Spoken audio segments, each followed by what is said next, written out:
Hello my beautiful crafty friends, and welcome to my channel. If you're new here, I do all kinds of crafty things: card making, album making, some painting kinds of things, some clay, all kinds of things. If it's crafty, I like to do it. So today we are continuing our Cards from the Kitchen Mother's Day series. Today we are going to be working with kitchen towel or paper towel.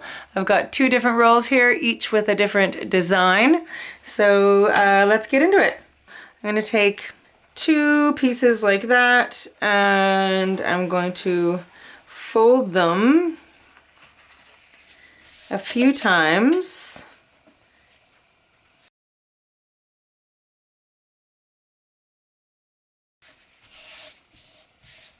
Maybe one more time.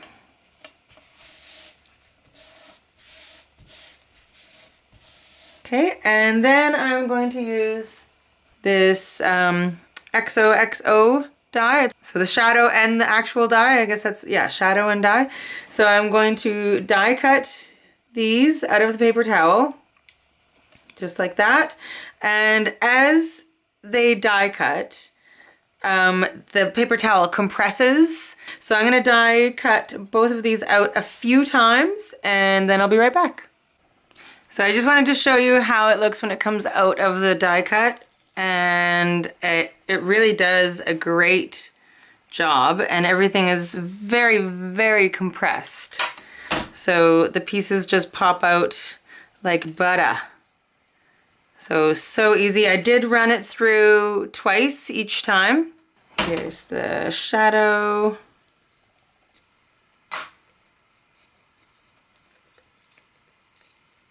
And if oh, this one doesn't want that layer. So if a layer comes off, that's totally fine.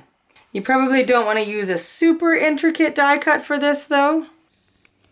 Okay, so I'm going to be using some Jane Davenport watercolor pens to color mine. You can use any watercolors that you have.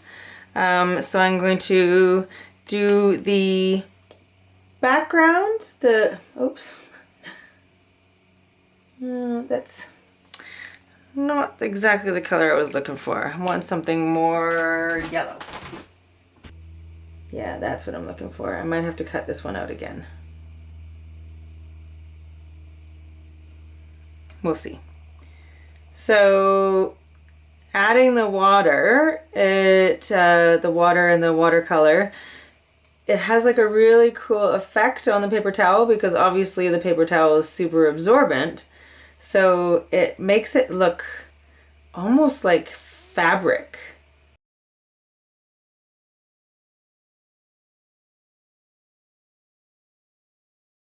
It kind of wrinkles up a little bit.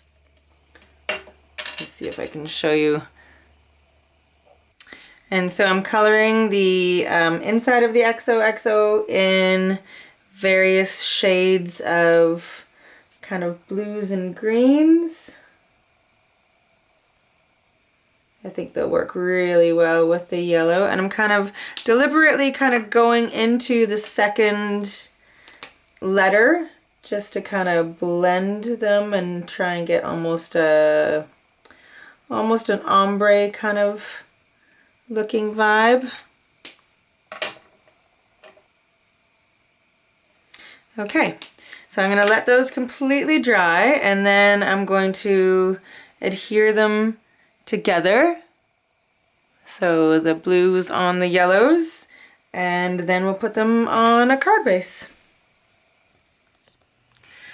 Okay, so I've got a piece of blue cardstock on my card base, and then I've got this panel that I cut out of this piercing die. It's just a whole bunch of cute little hearts.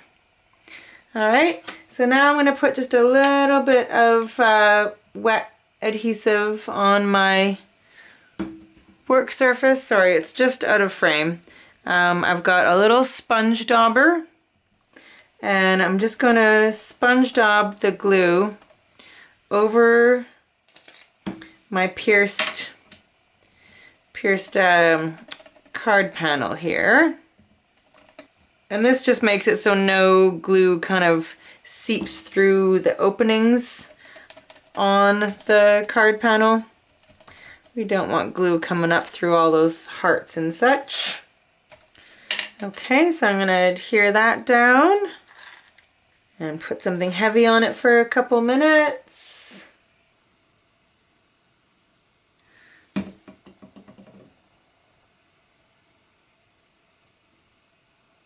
Just like that. And if you do find that some of the layers are coming up a little bit, you can add a little bit of glue in between the layers. I'm thinking I might possibly add some glossy accents on top of these, and that will kind of seal them in.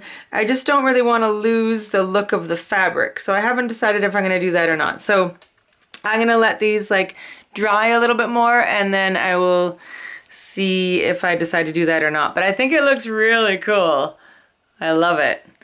Okay, so on to idea number 2.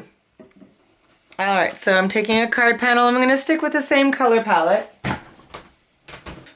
Okay, so I've got 4 colors of distress ink: prize ribbon, peacock feathers, salty ocean, and mustard seed. So I'm going to go with those and just kind of do a little bit of ink blend on this panel. Okay, so I've got my blend. It's not a perfect blend, but that's okay because the water is going to take care of a lot of that. All right, so and then I take a piece of paper towel and I'm going to spritz it with water. Actually, I like this spritzer better.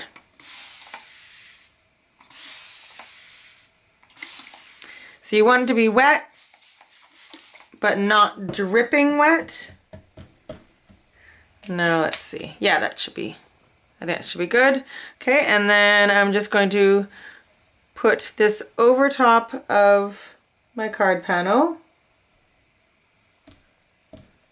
Let it sit for about a minute or so. And then hopefully we will get the texture of the paper towel, like the pattern. Okay, let's see what we've got. Oh, even the actual paper towel itself is quite pretty. So you can definitely see the pattern. It's not as distinct as I thought it might be, but it still looks really cool. I'm gonna let this dry completely, and then I will back it on a piece of colored cardstock and put it on a card. So I just finished this card off by backing it on some navy blue cardstock and then kind of angling it and gluing it down and cutting off the extra, and then just again one of those sentiments from that pack. And for this one, as it started drying, the layers did start lifting up a little bit. So I did put glossy accents on it and it kind of seeped through, and now all the layers are adhered together. It does take away a little bit from the like puffy fabric texture. So next time I do it, I might put some adhesive in between the layers as I fold the paper towel. So just something to know for next time, I guess. It's always about learning, right? But I still really like it. I think it looks really cool. All right, so that is Cards from the Kitchen paper towel. I hope you enjoyed this, and the next one is going to be cling wrap or saran wrap. All right, so stay tuned for that one coming very soon. Hope you're having an amazing day, and sending hugs to you all. Bye.